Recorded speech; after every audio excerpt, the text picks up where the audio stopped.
Everybody in here is looking to build a brand, because if you do not build a brand, you will become a commodity. Your business needs to put out 20 to 30 pieces of content a day. You don't have to. When people come and visit me at VaynerMedia and see 2,000 employees, half the people that just raise their hands think I'm a motivational speaker. I run businesses. You do as well. I admire that. It is my great admiration that I have for all of you, because all of you know what I know. I want to start with a question that is really important for small business, the word resilience. Yes. How do you see resilience for us as business people and business owners? Well, this, first of all, thank you for having me at this great conference. It's kind of, I don't know if you noticed, it was very important for me to say what I said up front. I love this audience. Yeah. I've been in corporate Fortune 500 land for a while. This is my favorite crew, because how do I think about resilience for this crew? Like oxygen. That's all they know. The greatest thing about entrepreneurship and owning your business is you have no choice. You have no choice. If they're here, every single person here is actually delivering on a level of resilience that is not found in society, because if they weren't, they'd be out of business and they wouldn't be here. It is my great admiration that I have for all of you, because all of you know what I know, and I've known it since I was 20 years old. The buck stops with you. If you aren't resilient, if you're not adaptable, this is what I'm talking about. That was my whole talk. The entire talk I just gave is strictly about adaptability. I know that they're about to feel pressure for the optionality of their employees, so I'm trying to get them to care about their employees a little bit more, because that's going to create more retention. I know that the biggest way to grow their business by a country mile with no money is social media creative. Yeah. But when it comes to resilience, that's my great admiration of this room. That's all they know. Otherwise, they go out of business. So you ended off saying Google AdWords dying. How do we get found on ChatGPT today? How does ChatGPT bring us business? So for the people that are most advanced here, there is ways to do SEO on ChatGPT. And good news, this is why I'm yelling at you for social media. ChatGPT and whoever else wins, whether they win or somebody else, whoever the Google is or the Facebook is of the AI era, I have good news for you. They're going to be very happy to take your money. When you type in, I need a plumber, they'll take your money. What I'm more scared about is the companies that are building the best tech. I'm not sure they're going to be as gracious as Google and want to give away the business. When someone types in, I'm looking to buy a new home in Bristol, I'm not so sold that ChatGPT is going to send you to a real estate agent. I think they're going to send you to their real estate agent. I think we're going into a very dangerous era of big tech where they're going to be like, fuck the nickels that come along with advertising. We're going to take the whole funnel. Yeah, Google started free. ChatGPT started with money. You got to sign up. You got to pay right from the beginning. And that's because the tech was so expensive in the processing. But we all know this. All tech starts off expensive and gets cheaper. Remember the cell phones that look like this? They were like $2,000 in the 90s, right? Now, they go down and down and down in price. And I think we've seen with, all the DeepSeek and all that stuff, like there'll be free versions of this. I'm more worried that we have to build a brand, because when I don't want to be at the mercy of people like this going to ChatGPT and say, hey, ChatGPT, I've got an entrepreneurial question. Let me ask you this. I want them to be like, hey, ChatGPT, what would Gary V think about this? I'm out here trying to build brand. Got it. Got it? Brand. Not, hey, ChatGPT, hey, Alexa, send me a pizza. No. Hey, Alexa, send me a Pizza Hut. Send me Domino's. Everybody in here is looking to build a brand, because if you do not build a brand, you will become a commodity. So I'm going to steal a little bit of Gary's time for my own personal reasons here, but I think I've built the biggest business coaching company in the world, 1,000 offices, 84 countries, $2.5 billion in sales. I still don't want to be famous. My company should be a lot more famous than it is. The people we help, the way we help them. Father of 5, I always worry about that. How did you Because, your dad, you got all of that same. Well, by the way, the opening of Who Doesn't Know Me, let me do the verse. How many people here would consider solid fans or have good knowledge of me or follow me carefully? Raise your hands. So one more time, raise them high. What all these people, brother, will tell you is they don't even know what my kids look like. I have a 15 and 12-year-old. The people that just raise their hands, you include, I'm the most private public person on earth. I don't share my life. I'm exactly like you. I have no interest in people being in my life. My family is sacred. My personal life is sacred. Again, a lot of people just raise their hand, and if you're at a table with them, you can ask them right now, is that true? I put out an ungodly amount of content, but it is not about my puppy or my fiance or my kids or I keep my personal life private. I put out content about business. That's number one. Number two, you still don't even have to do that. You can make your business famous. To your point, you still don't even have to become the face or famous, but you need your business to do a much better job in being a brand and build a brand. Nobody knows who Johnny Coca-Cola is. Coca-Cola markets. You don't know the IBM CEO or founder. Yeah. You know IBM, right? You don't know, Salesforce. Mark Benioff is pretty known. Way more people know Salesforce than know Mark. So you just need to make the business market data. Your business needs to put out 20 to 30 pieces of content a day throughout social. You don't have to. And you can do occasional stuff. The clip from this can be clipped and used. Oh, yeah. And so I think there's ways to do it. Do you see? Yeah, I think from a logical standpoint, I can get all that. But being a little more esoteric at heart, I know that there's a way that if I don't want to do it, it doesn't matter how much content I put out. If in my heart, I don't want that to boom, it's not going to boom. Brother, I don't like anything. I just know what I have. By the way, I hate working out and eating well. I hate it. But I do it because it's right. Yeah. I don't give a shit about your feelings, brother. I care about your business. You don't have to do it. You have to hire someone to do it. All right. You've all heard the advice. Makes sense, right? Oh, it makes a lot of sense. And I don't know if it's also a bit of the Australian in me. Like I watch, other guys, I won't name them, but I'm not the guy that stands up there going, look at me in my freaking jet. God, if you're that rich, you shouldn't be showing photos in your private jet. By the way, I'm that rich and there's 0 photos of me in a private jet. Yeah. I'm with you. Huh? I'm not a douchebag either. But some of them are. It kills me. At the highest levels. If I do any of that, all my Australian buddies call me up. What? Dude, what was that shit? Why on earth would you do that? I don't know. Some days I read Gary V books and it tells me to just keep putting out content. Yes, it does. You're exactly right. But it doesn't say put out douchebag content. Again, if you're really looking at how I do it, I do none of that. Yeah. I don't even have a piece of jewelry on. I think the shirt's like $9. Like, that's, to your point, some people sell the lifestyle, other people live it. I'm a confusion to a lot of people. Thank you. I'm a confusion to a lot of people. When people come and visit me at VaynerMedia and see 2,000 employees, half the people that just raise their hands think I'm a motivational speaker. I run businesses. You do as well. I admire that. I think that's the content you put out. By the way, just so you know, unlike a lot of other people, to your point, all the advice I just gave for the last 45 minutes, I do that. Everything I just talked to you about, just so you know, in a world of many speakers that talk about shit they don't do, everything I just told you about, one-on-one time with employees at scale, content every day at scale. I'm going to show you something, bro. This is my WhatsApp. This is where my team and I make the content.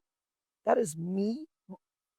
That is me writing the copy to the content that I put out. This is me with my team. I wrote the copy. I'm still writing the copy on my social media posts. I'm in the fucking trenches. I'm in the dirt. I'm in the dirt more than most of you. Get to do the bits, though, that you love still. You don't have to do the bits you don't love as much anymore. This is what I'm trying to tell you. This is why I'm doing this little shtick. You don't have to do the content on social. I don't do the contracts in my company. Yeah. I've signed 45,000 contracts probably in the last 5 years. I've read none of them. I'm being dead fucking serious. But I have Mark Yudkin, who's my brother, not my actual brother, but he's been with me now for 20 years. That's it. Fucking figure it out. Uh-huh.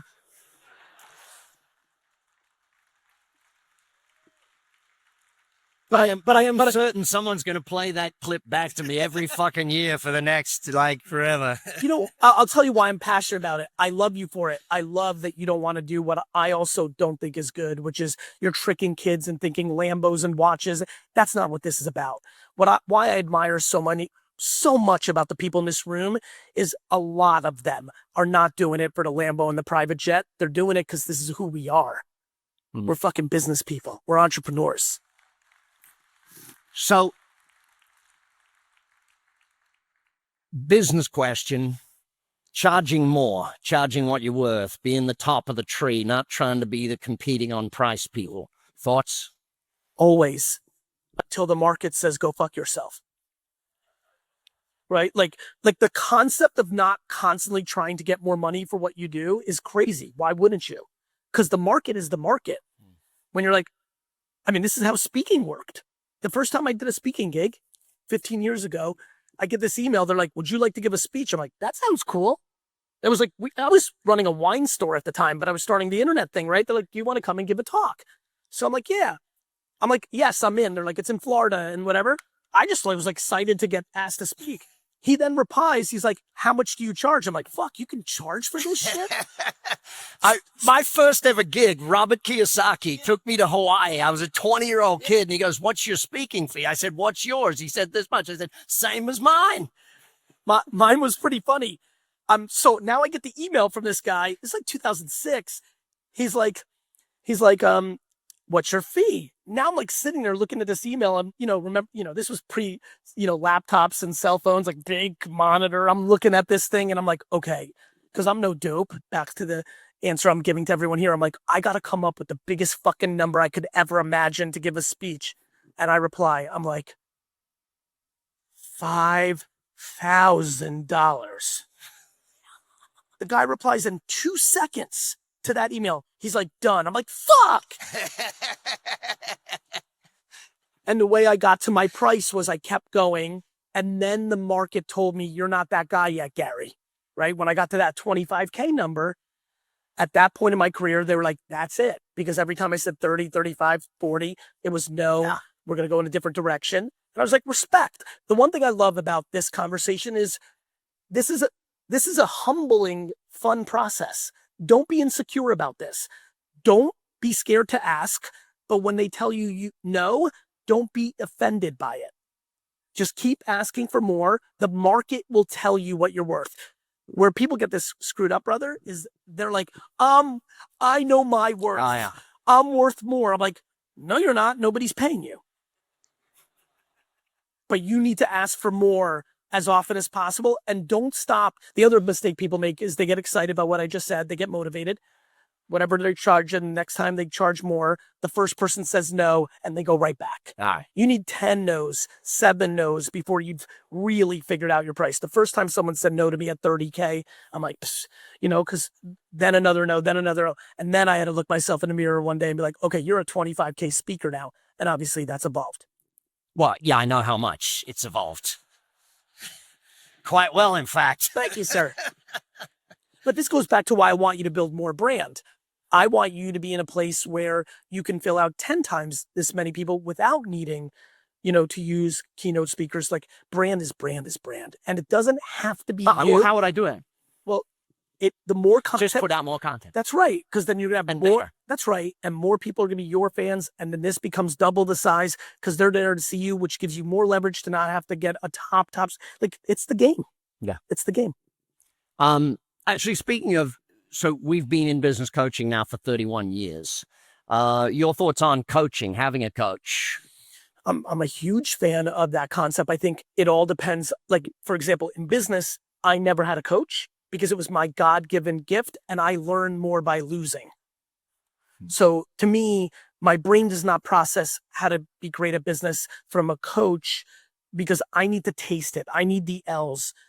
But many far more successful business people than me, 100% attribute their success from coaching. I need it everywhere else in my life, whether it's therapy, whether it's personal training, so I'm incredibly bullish of someone looking from the outside in. By the way, I would benefit from business coaching financially. I just like scraping my knee and banging my elbow in business so much that I keep it away, but it is not lost on me. There are many things in my own game that and I could see it. You all know this, right? You could see the flaws in everybody in your family, but you can't see your flaw. You know what mom and dad and your siblings and your spouse suck at, but you can't see yours. If I had a coach, for example, let me be very vulnerable, my kryptonite, which is crazy. Some people are going to laugh right now. My kryptonite in business has been candor. Gary V on stage is very good at candor. Gary Vaynerchuk, the human being, is so into the stuff I told you about employees. I get into family vibes with my employees. Like, those lover boys that fall in love at first sight that, I'm like that in business. You work for me for a week. I'm like, we're this, I can't help it. I'm just very team, very family. But what that created was the more I liked you, the harder it was for me to tell you the truth about what I thought you were as an employee, which led to me working around it. I would always be very giving on the way out.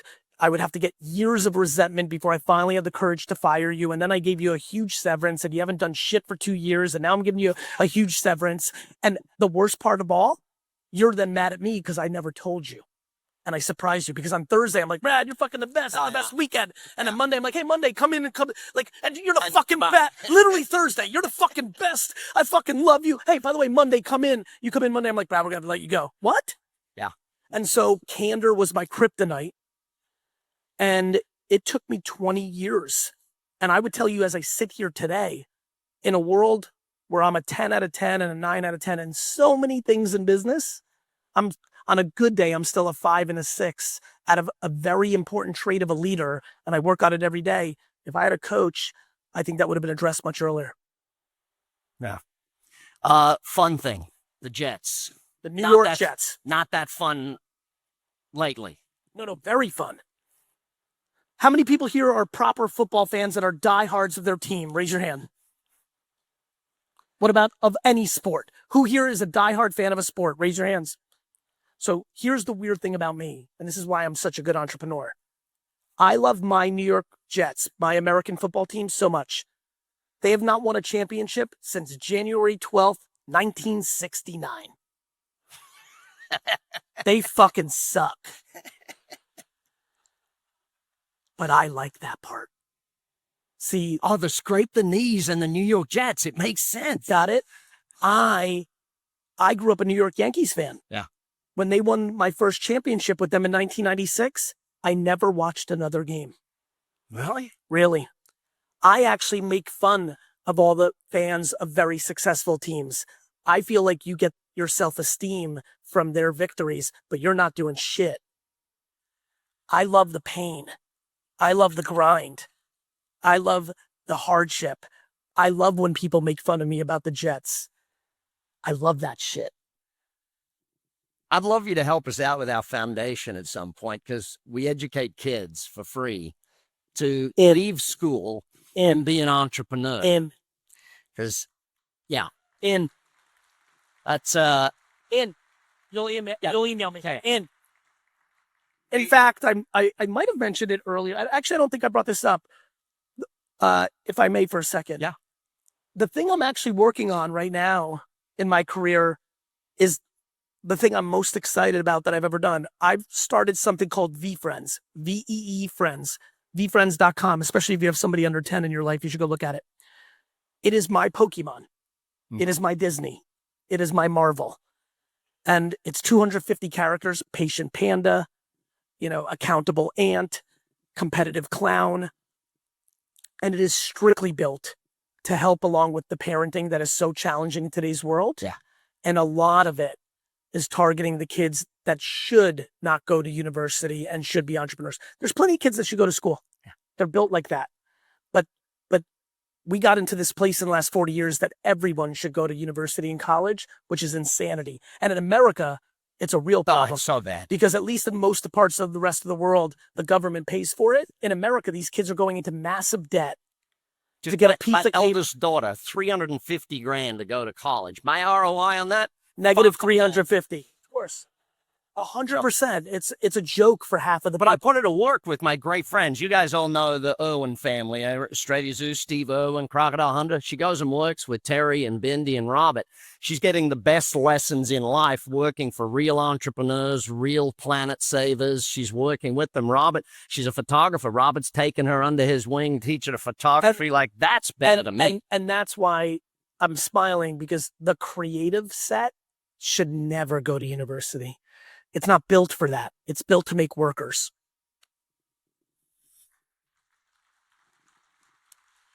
I'm going to turn it back over to Rachel, and they're going to take your questions now for Gary. Thank you. I'll see you in a minute. Cheers. Thanks. Let's clap it up for the man. Thank you.